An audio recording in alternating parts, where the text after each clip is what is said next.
मैं हूं Bear Grylls. आपने मुझे दुनिया भर में बेहद मुश्किल परिस्थितियों में अजीबोगरीब चीजें करते हुए देखा होगा, और सब कुछ हमेशा अपनी सोच के मुताबिक नहीं होता। कई बार तो मुझे सिर्फ किस्मत ने बचाया है। आज मैं एक बेहद खास मेहमान के साथ मैन वर्सेस वाइल्ड के एक स्पेशल एडिशन के लिए इंडिया आया हूं। मैं नॉर्दर्न इंडिया के हिमालयन फुटहिल्स में प्राइम मिनिस्टर नरेंद्र मोदी से मिलने वाला हूं। Welcome to India, welcome to India. ऐसे एडवेंचर के लिए जिसे वो कभी नहीं भूल पाएंगे। सर, मेरा काम है आपको जिंदा रखना। प्राइम मिनिस्टर को हाल ही में यूनाइटेड नेशंस का सबसे बड़ा environmental honour the champion of earth award मिला है, तो इन्हें जंगल में ले जाना मेरे लिए गर्व की बात है। ये आवाज सुन रहे हैं आप? बेशक प्राइम मिनिस्टर मोदी दुनिया की सबसे बड़ी डेमोक्रेसी के लीडर हैं। 100 लैंग्वेजेस, 1600 डायलेक्ट्स। आप कल्पना कर सकते हैं कि देश की विविधताएं कितनी है, कैसी है। लेकिन जंगल में प्रकृति ही इंचार्ज होती है। ये हिमालय से निकली नदियां बहुत ठंडी होती हैं। मैं तो बिल्कुल जम गया हूँ।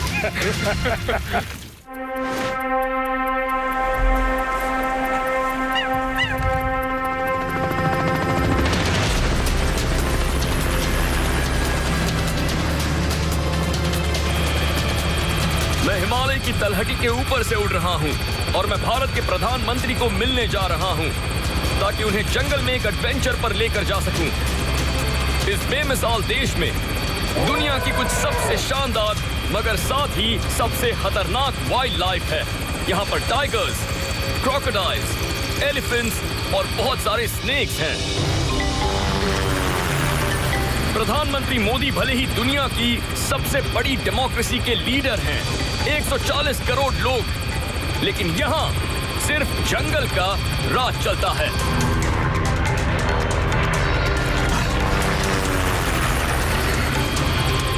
इंडियन सीक्रेट सर्विस ने इस इलाके में सारी एयर स्पेस को बंद कर दिया है, इसीलिए मैं इस हेलीकॉप्टर में बस एक खास पॉइंट तक ही जा पाऊंगा और फिर उससे आगे मुझे पैदल जाना होगा। प्राइम मिनिस्टर मुझसे उत्तराखंड इंडिया के जिम कॉर्बेट नेशनल पार्क में मिलने वाले हैं, जो हिमालय की तलहटी में है। इस पार्क का नाम एक मशहूर ब्रिटिश कंजर्वेशनिस्ट के नाम पर रखा गया है। 1350 स्क्वायर किलोमीटर में फैले इस पार्क में जंगल, दलदल और कई नदियां हैं। ये पार्क 1936 से बंगाल टाइगर्स के लिए एक सैंक्चुरी है। शायद हम वहां उस जगह पर उतर सकते हैं। ठीक है, अब नीचे लेकर जाइए।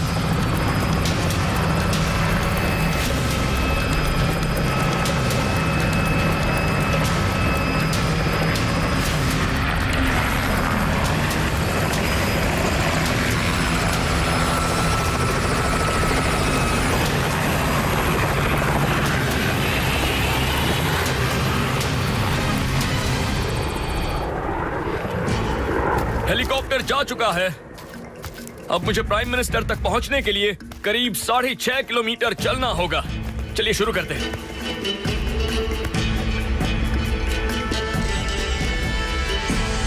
पश्चिम की तरफ जा रहा हूं, वेस्ट। ओह, ये देखिए, एलिफेंट डंग। ओह, ब्यूटीफुल। मैं पक्का इंडिया के जंगल में ही हूं। एलिफेंट्स के अलावा इस इलाके में 250 से भी ज्यादा बंगाल टाइगर्स हैं। ये खतरनाक शिकारी छिपने में माहिर होते हैं, लेकिन कल ही मेरे कैमरा क्रू को एक दिख गया जो उन्हीं का पीछा कर रहा था। यहाँ पर टाइगर्स तो सुरक्षित हैं, पर हमारी रक्षा कौन करेगा? ओके, अब मैं ज्यादा दूर नहीं हूँ। मुझे पास ही में जंगल से गुजरती हुई एक सड़क पर उनसे मिलना है। अब मुझे जंगल से निकलकर पहले उस सड़क को ढूंढना होगा। हम पश्चिम दिशा में जाएंगे, स्पीड बढ़ानी होगी। ठीक है, मैं पहुंच गया हूं। यही वो जंगल ट्रैक है जहां मैं उनसे मिलने वाला हूं। वैसे सब ठीक ही रहा। मैं वक्त से 15 मिनट पहले यहां पहुंच गया। बादल गरज रहे हैं। मैं नीचे आए बादलों को लेकर थोड़ा सा परेशान हूं। पता नहीं ऐसे में उनका हेलीकॉप्टर उतर पाएगा या नहीं।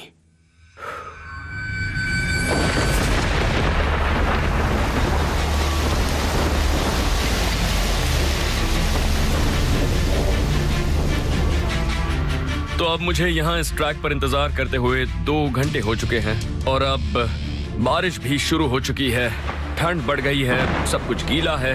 मुझे प्राइम मिनिस्टर की फिक्र होने लगी है क्योंकि उन्हें इस तरह की कंडीशंस की आदत नहीं होगी। ये एल्टीट्यूड, ये बारिश, ये ठंड, हर तरफ मौजूद खतरनाक जानवर, ये सब सोचकर मैं उनके लिए थोड़ा सा घबरा गया हूँ।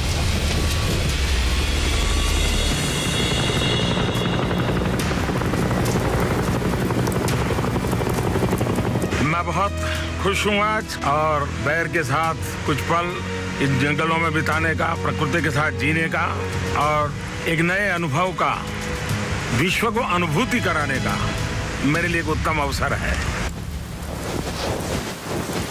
मैं हमेशा ऐसे ही मीटिंग से पहले नर्वस हो जाता हूँ। जंगल में 2 लोग, उनकी सुरक्षा के लिए सीक्रेट सर्विस और आसपास बहुत सारे टाइगर्स। ज्यादा से ज्यादा क्या गड़बड़ हो सकती है?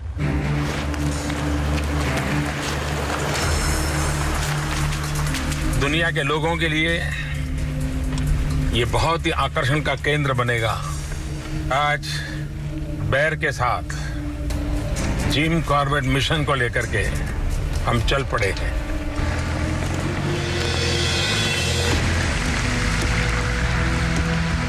वो आ गए। उम्मीद है पीएम इस एडवेंचर के लिए तैयार होंगे। मेरे लिए ये बहुत सम्मान और गर्व की बात है कि मेरे साथ प्राइम मिनिस्टर होंगे। मैं खुद को खुशनसीब मानता हूँ। लेकिन ये सफर आसान नहीं होने वाला है। यहाँ खतरनाक जानवर हैं, तेज बहता पानी है, पर जो भी होगा अच्छा ही होगा। How do you do, sir? Hello, Bear. Hey, so nice to meet you. Welcome to India. Welcome to India. And this is your first visit to India. No, it's not my first, but it's my first for a long time. Oh, when you visited? I came when I was 18 years old. Oh, so as a with student. my best friend, और हम foot hills से चढ़ते हुए ऊपर गए थे। तब मैंने एवरेस्ट को पहली बार देखा था और उस नज़ारे ने मेरा दिल छू लिया। Great. Yeah. पर मैं बहुत खुश हूँ कि आप यहाँ आए हैं। उम्मीद है आपका सफर अच्छा रहा। बहुत ही शानदार यात्रा है ये। बिल्कुल। जिम कॉर्बेट पार्क भारत का एक बहुत ही अच्छा टूरिस्ट डेस्टिनेशन है। जिनको वाइल्ड लाइफ में रुचि है उनके लिए भी एक बहुत अच्छा शानदार स्थान है। उसी प्रकार से पहाड़, प्रकृति, नदी, तालाब, इसको अगर एंजॉय करना है तो उनके लिए भी एक ये शानदार जगह है। और जो वनस्पति शास्त्र की विविधताओं को जानना चाहता है कि नेचर में क्या कुछ नहीं है, उसको सब यहाँ मिल सकता है। वैसे भारत अपने आप में विविधताओं से भरा हुआ देश है। 100 लैंग्वेजेस, 1600 डायलेक्ट्स। आप कल्पना कर सकते हैं कि देश की विविधताएं कितनी है, कैसी है। और ये बादलों की गर्जना भी ये प्रकृति की भाषा है। तो प्रधानमंत्री जी, जैसा कि आप जानते हैं इस वक्त हम एक वाइल्ड लाइफ कंजर्वेशन एरिया में है। ये नेशनल पार्क है, पर यह खतरनाक जगह है। यहाँ पर बहुत सारे जंगली जानवर होते हैं और इसीलिए ज्यादातर लोग जो इस पार्क में आते हैं वो अपनी गाड़ियों से नीचे नहीं उतरते। और उसकी वजह है इस पार्क में टाइगर्स, क्रोकोडाइल्स, एलिफेंट्स और बहुत सारे स्नेक्स हैं। तो हम एक एडवेंचर पर जाने वाले हैं और हम एक दूसरे का ख्याल रखने वाले हैं। लेकिन मैं मानता हूँ कि हमने इसे डेंजर नहीं मानना चाहिए। अगर हम प्रकृति से संघर्ष करते हैं तो हर कुछ डेंजर होता है, इंसान भी डेंजर बन जाता है। लेकिन अगर हम प्रकृति के साथ तालमेल से जीते हैं तो प्रकृति हमारा साथ देती है, वाइल्ड एनिमल भी हमारा साथ देते हैं। सही कहा आपने, और हमारे साथ सीक्रेट सर्विस भी है। Well, it is their duty. तो प्राइम मिनिस्टर जी, हम यहाँ से पैदल चलेंगे। हमें सड़क पसंद नहीं है। ये सड़क है तो हम इस पर नहीं चलने वाले हैं। हम पश्चिम की तरफ जाएंगे और लगभग 8 किलोमीटर का सफर तय करेंगे। हम दोनों साथ रहेंगे और इसमें बहुत मजा आएगा। सीक्रेट सर्विस से कहिए हमारे पीछे ही रहे।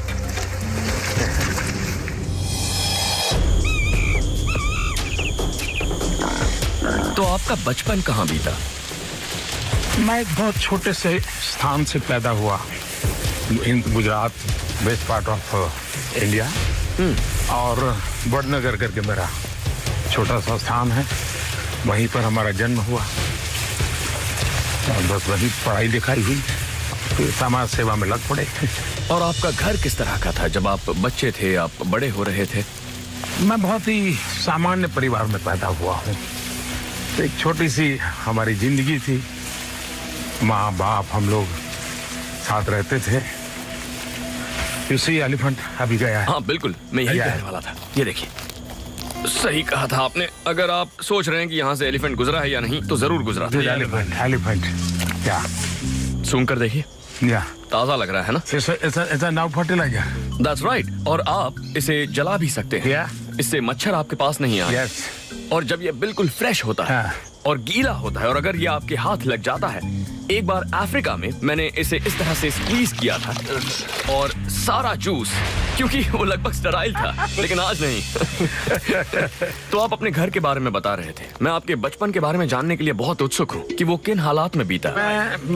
हम लोग छोटे परिवार में रहे, छोटे से घर में रहे, जिसको भारत की दिशा में कहे तो बहुत ही गरीबी में जिंदगी गुजारी, और वहीं सरकारी स्कूल में पढ़ लिया करते थे। लेकिन हमारी जिंदगी प्रकृति से जुड़ी हुई है। Were you a good student और? I can't say that I was a good student. लेकिन कुछ चीजें हैं जो प्रकृति से कैसे पाई जाती हैं। जैसे हम लोग आजकल कपड़े धोने के लिए साबुन उपयोग करते हैं। हम छोटे थे तो साबुन के पैसे धोता ही नहीं, तो कपड़े धोना कैसे, शरीर धोना कैसे। तो हमारे यहाँ मेरा इलाका है, पानी बहुत कम है, सूखा है। तो सर्दियों में, विंटर में, वो जो जमीन है उस पर जो ओस की बूंद गिरती है, तो बाद में वो एक प्रकार से सॉल्ट का वो एक लेयर बन जाता है जमीन पे। उस सॉइल के लेयर को हम निकाल लेते थे, उसको भर करके घर ले आते थे, संभालते थे, और उसको ही हम साबुन के नाते उपयोग करते थे। उसको डाल करके गर्म पानी में कपड़ों भिगोते थे और धोते थे। नहाने के लिए भी उसी को गर्म पानी में मिला करके हम नहा लेते थे। तो जीवन ही ऐसा था, तो प्रकृति के साथ ऐसे ही जीते थे। और आप बचपन में कैसे थे? मतलब क्या आप बहुत साफ सुथरे थे? क्योंकि अब मैं आपको देखता हूँ तो आप हमेशा अच्छे ड्रेस में होते हैं। तो आप हमेशा से साफ सुथरे थे, या क्योंकि जब मैं छोटा था मैं बहुत मेसी था, मुझ पर हमेशा मिट्टी लगी होती, कीचड़ से लिपटा रहता। ऐसा है कि मेरे लिए कोई बहुत बढ़िया जिंदगी नहीं थी। मेरी जिंदगी में गंदे कपड़े सब स्वाभाविक था। लेकिन मैं स्कूल में जाता था तो मैं बहुत एकदम से परफेक्ट रहता था। स्कूल के मेरे यूनिफॉर्म को आयरन करना, आयरन तो था नहीं घर में, तो मैं जो कार्बन होता कोयला, उसको जला करके, कोल को जला करके एक तांबे के बर्तन में रखता था, और उसको फिर गर्म करके उस बर्तन से अपना प्रेस करता था। तो आप हमेशा सबसे साफ सुथरे बच्चे होते थे? तो मैं कोशिश करता था ठीक से रहूं। अच्छा। और आपको कभी कुछ काम करना पड़ा था? मतलब जब आप छोटे थे तो आपको कुछ काम करना पड़ा था, कुछ पॉकेट मनी वगैरह कमाने के लिए? पिताजी को बहुत मदद करता था। मनी के लिए नहीं, घर चलाते थे पिताजी, मेहनत करते थे। तो स्कूल के सिवाय के समय हमारा एक चाय की छोटी दुकान थी, तो चाय बेचना, चाय बनाना, रेलवे प्लेटफॉर्म पर चाय बेचना, यही मेरा काम था। तो रेलवे प्लेटफॉर्म पर लोगों को चाय पिलाता था, और स्कूल के समय पर स्कूल चला जाता था। पिताजी को मदद हो जाती थी। तो रेलवे क्या आज भी आपके दिल के काफी करीब है? क्योंकि मेरी जिंदगी बनाने में रेलवे का बहुत बड़ा रोल रहा है। ओके, तो हम उस तरफ चलते रहेंगे और वहाँ उन पेड़ों के नीचे पहुंचकर वहीं पर कुछ देर के लिए रुक जाएंगे। एक चीज है जिसका मुझे यहाँ बहुत डर लगता है, वो है tigers. You know, they really Yes, the park of the tigers. और उनके लिए ये स्वतंत्र जगह है। मैं ये बात अच्छी तरह से जानता हूँ कि ये क्लासिक टाइगर टेरिटरी है। टाइगर्स छुपकर हमला करते हैं, उन्हें अपने शिकार का पीछा करना और उसे हैरान करना अच्छा लगता है। वो छुपने में माहिर होते हैं और कई बार हमला करने से पहले वो बहुत देर इंतजार करते हैं। संभल के जरा झुक कर आइए। ये आवाज सुन रहे हैं आप? मतलब तूफान और पास आ रहा है। और एक बात जो मुझे नर्वस कर रही है वो ये कि यहाँ बहुत सारे टाइगर्स हैं, और वो भी बड़े वाले। ये बहुत बड़े होते हैं, 3 मीटर लंबे। यहाँ से उस पेड़ तक ये छोटे एलिफेंट्स को मार सकते हैं। और इसलिए सबसे ज्यादा जरूरी ये होगा कि एक तो हम सतर्क रहें, और दूसरा कि हमारे पास एक हथियार। आगे देखिए, हमें प्राइम मिनिस्टर मोदी और मैं हिमालय के फुटहिल्स में जिम कॉर्बेट नेशनल पार्क में हैं, जहां 250 से भी ज्यादा बंगाल टाइगर्स रहते हैं। और एक बात जो मुझे नर्वस कर रही है वो ये कि यहाँ बहुत सारे टाइगर्स हैं, और वो भी बड़े वाले। ये बहुत बड़े होते हैं, 3 मीटर लंबे। यहाँ से उस पेड़ तक ये छोटे एलिफेंट्स को मार सकते हैं, और इसीलिए यहाँ सबसे ज्यादा जरूरी ये है कि हम सतर्क रहें, और दूसरा कि हमारे पास किसी तरह का एक हथियार हो। ओके, तो अब हम उन पेड़ों के पास जाएंगे और वहां एक ऐसी टहनी ढूंढेंगे जिससे भाला बनाया जा सके। ओके, और फिर उसके साथ आगे बढ़ेंगे। ये देखिए, ये हमारे काम की चीज है। तो आप जरा इसे पकड़िए और मेरे बैकपैक के ऊपरी हिस्से में ये निकालेंगे, और दूसरी तरफ एक रस्सी होगी। ये परफेक्ट, मिल गई। ओके, तो आप ये पकड़िए, और अब हम एक काम करेंगे। ओके, आप ओके, आप इसे पकड़िए। आपको जिम कॉर्बेट के बारे में पता है? क्योंकि वो एक बहुत ही कमाल के इंसान थे, और उनके लिए कंजर्वेशन बहुत ही ज्यादा जरूरी था। वो नेचर को डेडिकेटेड थे, पर्यावरण को एनवायरनमेंट को डेडिकेटेड थे, प्रकृति को डेडिकेटेड थे। और इस जगह में उन्होंने मेनली बंगाल टाइगर को बचाने के इरादे से इस काम को उन्होंने बल दिया। आपने सही कहा, और कहते हैं कि उस वक्त टाइगर्स ने 150 लोगों को खा लिया था, और उन्होंने बहुत सारे शिकारियों को जंगल में भेजा, पर वो उस टाइगर को ढूंढ नहीं पाए, और उन्होंने 8 हफ्ते उसका शिकार किया, और आखिरकार ओके, अब इसे घुमाते रहिए, घुमाइए घुमाइए घुमाइए, ध्यान से घुमाते रहिए, और आखिरकार वो उस टाइगर को ढूंढकर उसे मारने में कामयाब रहे। पर आज भी टाइगर्स हर साल कई लोगों की जान ले लेते हैं, इसीलिए हम बिल्कुल लापरवाह नहीं होंगे। आप इंडिया के सबसे इंपॉर्टेंट आदमी हैं, मेरा काम है आपको जिंदा रखना सर। देखिए, कोई ऊपर वाला सबकी रक्षा करता है, और हमारा भरोसा होता है कि सब ऊपर वाले पर भरोसे छोड़ दीजिए, आपको कभी कोई दिक्कत नहीं होगी। तो हमारे साथ ऊपर वाला है, और साथ में ये भाला भी। वेल डन, घुमाते रहिए, बहुत अच्छे। ओके, तो अब ये भाला हमारी रक्षा करेगा। मैंने सीखा है कि आपको जंगल में बिल्कुल तैयार रहना चाहिए। अगर कोई टाइगर आ जाता है तो हमारे पास हथियार होना ही चाहिए। वैसे मैंने सुना है कि जब आप छोटे थे तो आपने भी पहाड़ों में काफी वक्त गुजारा। Yes, in Himalaya. Tell me about that. Actually at the age of 17-18 मैंने घर छोड़ा। अच्छा। ऐसा ही सोच रहा था कि मैं क्या करूं क्या ना करूं, जिंदगी में कुछ निर्णय करना था, लेकिन उसके पहले दुनिया को समझना चाहता था। कुछ आकर्षण था स्पिरिचुअल दुनिया का, तो मैं थोड़ा कोशिश ये भी कर रहा था, और उसके लिए हिमालय में गया। प्रकृति मुझे पसंद थी, हिमालय में भी लोगों से मिलता रहता था, उन्हीं लोगों के बीच में रहता था। एक बड़ा विशेष अनुभव था, काफी समय बिताया वहाँ पर। वो तो वाकई एक कमाल का अनुभव रहा होगा आपके लिए। Of course. और क्या उसका असर आपके कैरेक्टर पर पड़ा? आज भी वो ताकत है। आज भी वो ताकत है, और बहुत बड़े तपस्वी ऋषियों से मिलना हुआ, कम से कम चीजों से जिंदगी गुजारने वाले लोग, राइट, यानी जिन्होंने कोई कार्बन फुटप्रिंट छोड़ा ही नहीं है, ऐसे लोगों के बीच में रहने का मौका मिला। जंगल में कुछ बात है जो सबको बराबर कर देता है, हम सबको पास लेकर आता है। Yes. और इससे कोई फर्क नहीं पड़ता कि आप एक मशहूर मूवी स्टार हैं या कौन है। जंगल तो बस कहता है कि मेरे साथ अच्छा सलूक करो, और मुझे वो एक्सप्रेशन पसंद है, सिर्फ कदमों के निशान पीछे छोड़ो और बस यादें लेकर जाओ। Yes. ऐसा होगा हमारा सफर। ओके, तो आप इससे खुश हैं? ठीक है, अगर कोई टाइगर आता है तो ये इस तरह, इससे आपकी रक्षा होगी। वाह। अब आप इंचार्ज हैं। बट मेरे जो संस्कार है वो मुझे मारने के संस्कार नहीं है, और इसलिए ओके, तो ये मैं ले लेता हूँ। मैं आपके लिए उसको मेरे पास रखूंगा। परफेक्ट, तो चलिए आगे बढ़ते हैं, आइए। वाह, तूफान आने वाला है।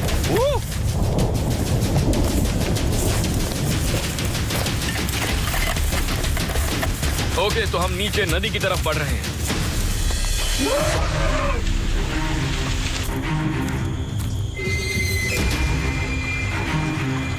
तो हम रास्ता बनाते हुए अब जंगल से बाहर निकल आए हैं। वो हमारे पीछे रह गया है। हम वैली के नीचे पहुंच चुके हैं। हम नदी को ढूंढ रहे हैं। नदी की आवाज सुनाई दे रही है। तो अब हमें उस नदी तक पहुंचना होगा। हमें इस लंबी घास से बाहर निकलना है क्योंकि यहाँ हमें काफी खतरा है। तो हम नदी तक पहुंचेंगे और फिर उसे पार करेंगे। वैसे सर, आपको पता है टाइगर को पीछे छोड़ने के लिए मुझे कितना तेज दौड़ना होगा? आप बताइए। आपसे तेज। आपसे तेज। अगर मैं आपसे तेज दौड़ूंगा तो वो आपको खा लेगा। It's a very bad joke.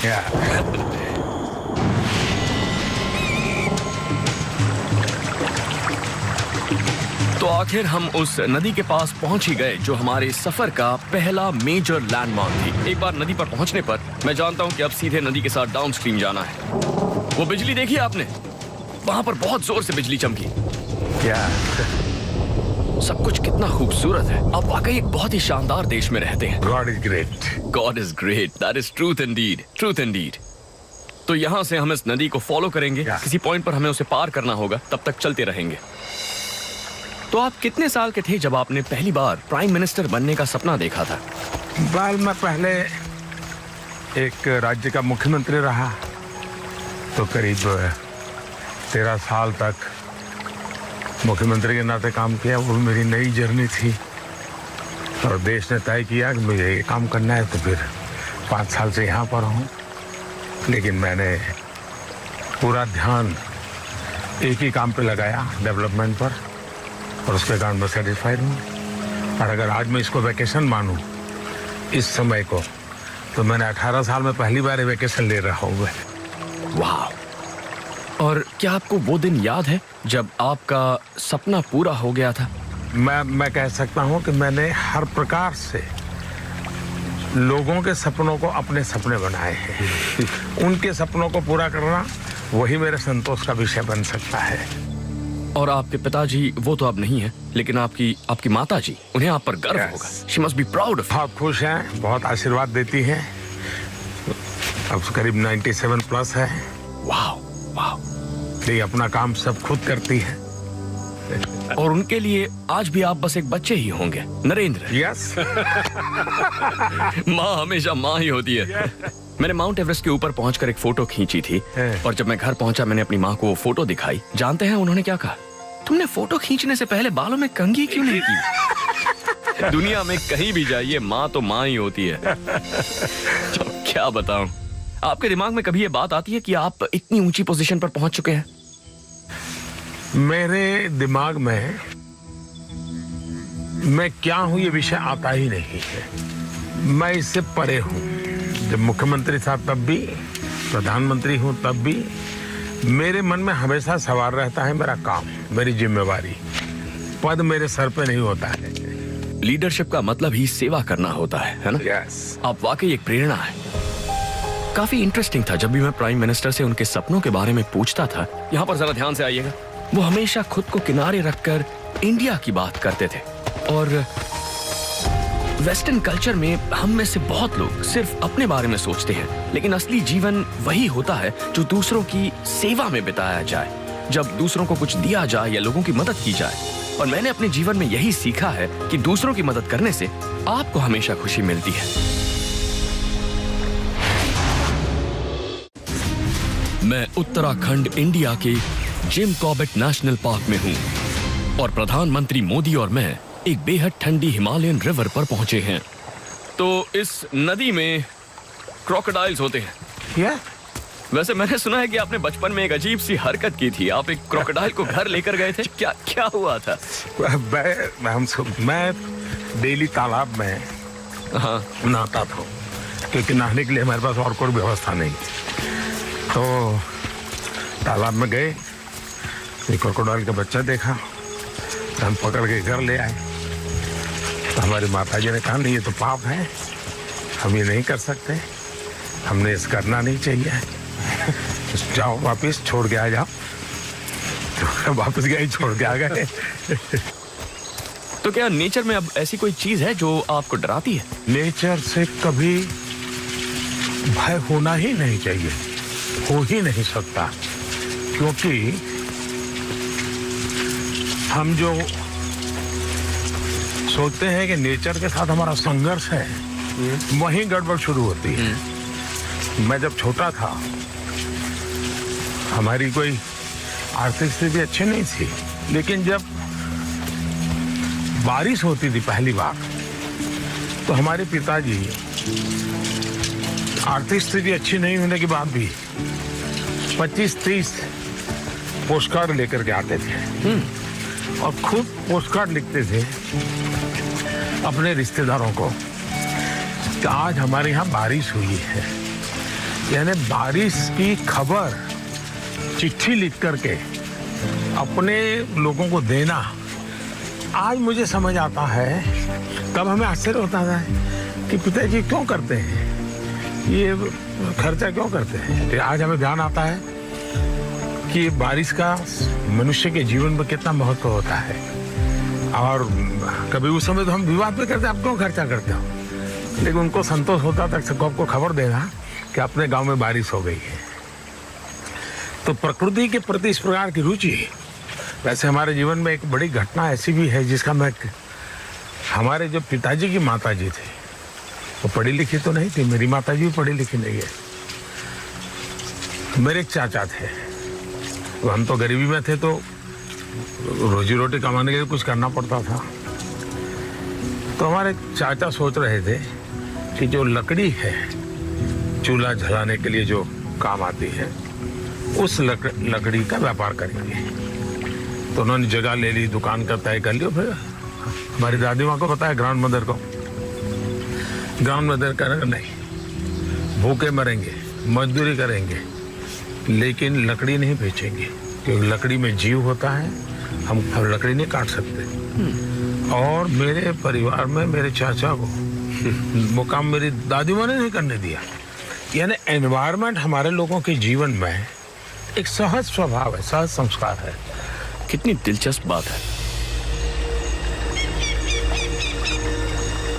मैं आपसे कुछ पूछना चाहता हूं डर के बारे में, क्योंकि एक चीज जो मैंने अक्सर लोगों में देखी है जब मैं उन्हें पहाड़ों में लेकर जाता हूं, कई बार मैंने खुद भी इसे एक्सपीरियंस किया है, वो है डर। पर मैंने अपने जीवन में यह सीखा है कि हमें उन चीजों की तरफ जाना चाहिए जिनसे हमें डर लगता है। जब आप नर्वस होते हैं, जैसे मान लीजिए किसी बड़ी रैली से पहले, तो आप उसका सामना कैसे करते हैं? क्या ग्रेट प्राइम मिनिस्टर को नर्वसनेस होती है? मेरी कठिनाई ये है कि मुझे इसका कभी एक्सपीरियंस नहीं होता है, इसलिए मैं समझा नहीं पाता हूँ कभी भी कि नर्वसनेस क्या होती है और नर्वसनेस हो रास्ते कैसे खुदे। क्योंकि मेरा इनबिल्ट जो टेम्परामेंट है वो बहुत ही पॉजिटिव है और मैं हर चीज में अच्छा ही देखता हूँ, हर चीज में अच्छा ही देखता हूँ। और उसके कारण मुझे कभी निराशा नहीं होती है, कभी ये भाव नहीं आता है ये नहीं हुआ तो क्या हो जाएगा, अरे ये नहीं हुआ तो कोई कारण होगा, इसलिए नहीं हुआ तो इस पर तो कुछ नया निकलेगा। ये मेरे मन में रहता है। ये यंग लोगों के लिए एक बहुत ही स्ट्रॉन्ग मैसेज है। और मैं मानता हूँ, मैं अगर यंग जनरेशन को मुझे कहना है तो हम जिंदगी को टुकड़ों में न सोचें। अगर जिंदगी को पूर्णता में सोचेंगे तो ऊपर नीचे के पड़ाव आते रहते हैं। नीचे जाएं तो सोचो मत, ऊपर चढ़ने का रास्ता वहां से बनने वाला है। हमेशा ऊपर। ओके, अब हम उस तरफ जाएंगे। तो प्राइम मिनिस्टर का जो एक्सट्रैक्शन पॉइंट है, जहां से हेलीकॉप्टर उन्हें पिकअप करने वाला है, वो उस तरफ थोड़ा आगे की ओर है। तो मेरा एक प्लान है, पर मैं उसके बारे में बताते हुए थोड़ा सा घबरा रहा हूं। ओके, तो प्राइम मिनिस्टर, ये हमने कल बनाया था। ये राफ्ट बहुत सारे रीड्स से बना हुआ है। तो ये वो स्पॉट है जहां से हम कल प्राइम मिनिस्टर के साथ नदी को पार करने की कोशिश करेंगे। मैं किसी भी हालत में ये नहीं चाहूंगा कि इस राफ्ट की वजह से प्राइम मिनिस्टर को पानी में गिरकर तैरकर इसे पार करना पड़े। तो मैं इन सब रीड्स को यूज कर रहा हूं और इन्हें एक डोनट शेप में बांध रहा हूं। और मेरे बैकपैक में एक टारपोलिन है। इसे इस पर रैप करने के बाद ये एक इम्प्रोवाइज्ड राफ्ट बन जाएगा। मैं नहीं चाहूंगा कि ये चीज प्राइम मिनिस्टर को नदी में डुबा दे। तो अब हम इस नदी को पार करने वाले हैं। एक्चुअली मैंने इस राफ्ट को नदी में टेस्ट नहीं किया है और यहाँ मुझे हर तरफ टाइगर के पंजों के निशान दिख रहे हैं, इसलिए यहाँ से जल्दी निकलना ही ठीक रहेगा। मैं जानता हूँ ये बोट किसी पीएम के लायक नहीं है। प्रधानमंत्री मोदी को हेलीकॉप्टर्स और मोटरकेड्स में सफर करने की आदत है, पर जंगल में जो मिल जाए उसी से गुजारा करना पड़ता है। ठीक है, तो पहले यहाँ पैर रखिए और फिर यहाँ आ जाइए। इस ट्रिप में ठंड लगेगी और इस तरह की ट्रिप पे कभी किसी भी प्राइम मिनिस्टर को नहीं जाना पड़ता है। आप इसमें बैठ जाएंगे?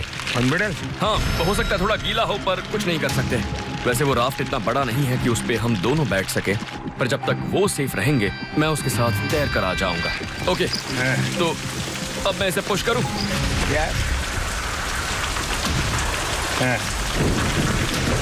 ओके, मुझे पैर चलाने पड़ेंगे।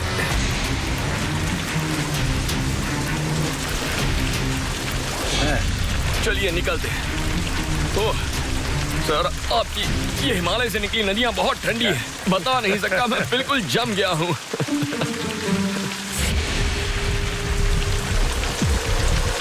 बारिश और पानी का बहाव दोनों तेज हो रहे हैं। मैं अपनी घबराहट को छुपाने की कोशिश कर रहा हूँ, पर मैं इस रिवर क्रॉसिंग से डर गया हूँ। मुझे लगता है आप वो पहले प्रधानमंत्री होंगे जो इस तरह से राफ्ट में बैठकर नदी पार कर रहे हैं। मुझे नहीं लगता कि पिछले 100 सालों में कभी किसी ने भी ऐसा कुछ किया होगा। हम बचपन भी ऐसे ही गुजारा है। हाँ। हमने जिंदगी ऐसी गुजारी है, तो मुझे कोई नयापन नहीं लग रहा है। हाँ। और मेरी हिमालयन लाइफ ऐसी ही थी। हाँ, मैं वही में कुछ नहीं था, ऐसे ही गुजारा करते थे। और कई 100 सालों तक लोग भी नदियों में इसी तरह से सफर करते आए हैं, ऐसे कुदरती राफ्ट बनाकर। ओके,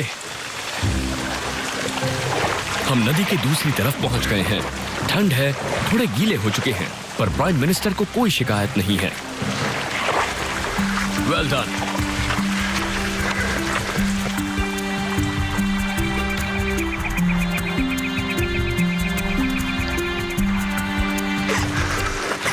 बहुत अच्छे, well done. Thank you. You are amazing. आप कमाल के। ओके, ये पकड़िए। आपको नीम का पत्ता पता है? यस।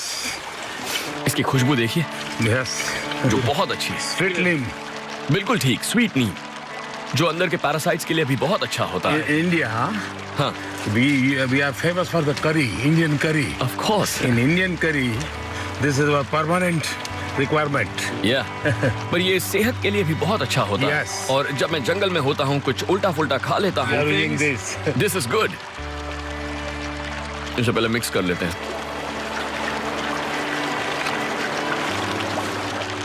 मैं जानता हूँ कंजर्वेशन आपके लिए बहुत इंपॉर्टेंट है, Yes. तो उसके बारे में मुझे कुछ बताइए। देखिए, भारत में हर पौधे को परमात्मा माना जाता है, उसमें गॉड का रूप देखा जाता है। हमारी एक परंपरा है तुलसी विवाह की। उस तुलसी विवाह में हमारे यहाँ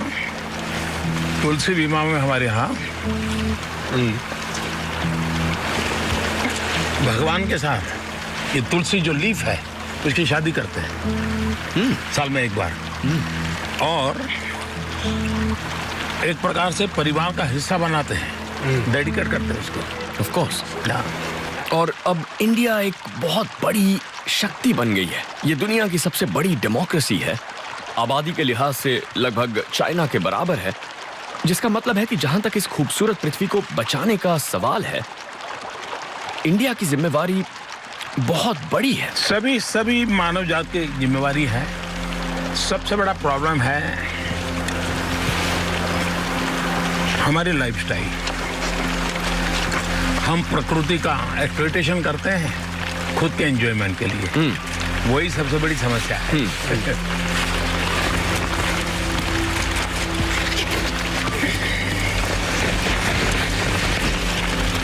और आपको क्या लगता है, हम सब मिलकर इंडिया को क्लीन बनाने के लिए क्या कर सकते हैं? देखिए, कोई बाहर की मदद से इंडिया क्लीन नहीं होता है। इंडिया क्लीन होता है इंडिया के लोगों के स्वभाव से। इंडिया में पर्सनल हाइजीन उनके संस्कार में है। सोशल हाइजीन की हैबिट हमें डेवलप करनी है, और महात्मा गांधी ने इस पर बहुत काम किया, और इन दिनों हमें बड़ी सफलता मिल रही है।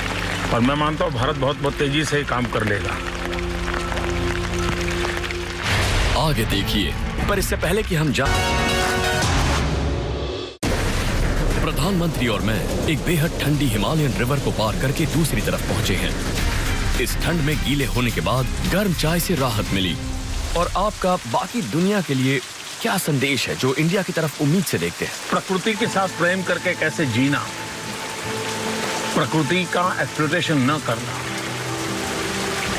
जितना मनुष्य के हक में है उतना ही जीना। और दूसरा, हम कुछ भी अगर प्रकृति से लेते हैं तो मन में एक बार सोचें कि 50 साल के बाद जो बच्चा पैदा होगा वो आज आपको सवाल पूछ रहा है कि मेरे हक का तुम क्यों खा रहे हो, मेरे हक का तुम क्यों पी रहे हो, मेरे हक की हवा को तो तुम क्यों बर्बाद कर रहे हो। ये दुनिया का हर व्यक्ति को 50 साल बाद जो बच्चा पैदा होने वाला है सवाल पूछने वाला है। हम उसको क्या जवाब देंगे, ये अगर मन में रखेंगे तो प्रकृति के प्रति प्रेम, हर प्राणी के प्रति प्रेम। और मैं तो वेजिटेरियन हूँ, इसलिए मुझे मालूम है कि प्रकृति और पशु प्राणी के प्रति प्रेम का क्या महत्व होता है। और आपने पॉलिटिक्स के बाद जिंदगी के बारे में क्या सोचा है? कभी उस फ्यूचर के बारे में सोचते हैं जिसमें शायद आपको इतनी मेहनत नहीं करनी पड़ेगी और इस तरह बारिश में नहीं भीगना पड़ेगा? Well, it is our duty. Of course, we all have our duty. So thanks a lot. Oh, it's been such an honor. बहुत Such ही an honor. सुखद अनुभव रहा मेरा। मुझे आपके साथ कुछ पल ऐसे ही प्रकृति के साथ बिताने का मौका मिला और मुझे विश्वास है कि आपके इस कार्यक्रम के माध्यम से खास करके दुनिया की युवा पीढ़ी जब इसे देखेगी उसको भारत आने का मन करेगा। भारत एक अच्छा टूरिज्म डेस्टिनेशन बनेगा, नेचर के लिए, वाइल्ड लाइफ के लिए। Yes. Thank you. ऐसे माहौल में किसी के साथ होने का मजा ही कुछ और है। यानी Himalayan In the Himalayas, and for me it's a great privilege. हमारा ये सफर यहीं खत्म होता है और अब वक्त आ गया है कि मैं आपको आपकी सीक्रेट सर्विस टीम को सौंप दूं, क्योंकि आप बहुत Thank you. बिजी हैं। पर इससे पहले कि हम जाएं, would you allow me the privilege to say a little prayer for you? Thanks, I will be happy. Lord, we thank you for this great man and this great country. And we pray for wisdom and strength and many blessings on him and on India. और भारत की हमेशा pray रही है। भारत का मंत्र रहा है वसुधैव कुटुंबकम, whole world is one family. और भारत का हमेशा मंत्र रहा है सर्वे अपि सुखिनः सन्तु, सर्वे सन्तु निरामया, सर्वे भद्राणि पश्यन्तु, माँ कश्चित् दुर्भाग भवेत्। ये भारत का मंत्र पूरी मानव जात के लिए, पूरे जीव मात्र के लिए है। मैं उसके लिए भी सबके लिए प्रार्थना करता हूँ। Thank you. You're amazing. मुझे जंगल की और आउटडोर्स की और प्रकृति की यही बात सबसे ज्यादा अच्छी लगती है। ये लोगों को पास लाती है और ये संस्कृतियों और भाषाओं की सीमाओं को नहीं मानती है। और हम बस ऐसे ही नदी के किनारे पर खड़े रह सकते हैं, दो लोग जो गीले हैं, जिन्हें ठंड लग रही है, फिर भी मुस्कुरा रहे हैं। और हम मुस्कुरा रहे हैं क्योंकि हमने एक अच्छा सफर तय किया है, वो भी साथ मिलकर। और अब हम दोनों अपनों के पास वापस जा सकते हैं, सिर उठाकर और खुशी से। Stay safe secret service. ये रहे आपके प्राइम मिनिस्टर, ये जिंदा हैं, इन्हें ठंड लग रही है, ये गीले हैं, लेकिन ये एक हीरो है। Well done. Thank you. आज का दिवस मुझे बहुत अच्छा लगा। हिमालय की मेरी जिंदगी को दोबारा याद कराया, नर्मदा के तट पर मेरी जिंदगी को दोबारा याद कराया। और वैसे भी नदी हो, तालाब हो, झरने हो, जब कभी बचपन में मेडिटेशन सीखता था तो इसका भी बड़ा उपयोग करता था। आज मुझे उसका फिर से एक बार लाभ मिला, फिर से वो खुशियाँ मन मंदिर में फिर से बार छानने लग गई। बहुत ही सुखद अनुभव, बहुत ही रोमांचक अनुभव। अच्छा प्रधानमंत्री जी, मुझे एक सवाल आपसे पूछना है। आपकी जो अंडरपैंट्स हैं क्या अभी सूखी हैं? आप चिंता मत कीजिए, मैं अपना दिन निकाल दूंगा। मैंने अपने सफर के दौरान खास तौर पर इंडिया के सफर में एक बात नोट की, और वो ये है कि इंडियंस का प्रकृति के साथ एक बहुत ही पुराना और गहरा रिश्ता है। ये धरती के साथ जीते हैं, ये धरती के साथ काम करते हैं। ये जंगल, ये पहाड़, ये नदियां इनके इतिहास और इनकी संस्कृति का एक अहम हिस्सा है, और इसीलिए ये रिश्ता इतना मजबूत और गहरा है। मुझे उम्मीद है कि बाकी की दुनिया इससे एक सीख लेगी। और हम सब मिलकर इंडिया और चाइना और अमेरिका और यूरोप और अफ्रीका ये बात समझेंगे कि हमें अपनी पृथ्वी की रक्षा करनी चाहिए।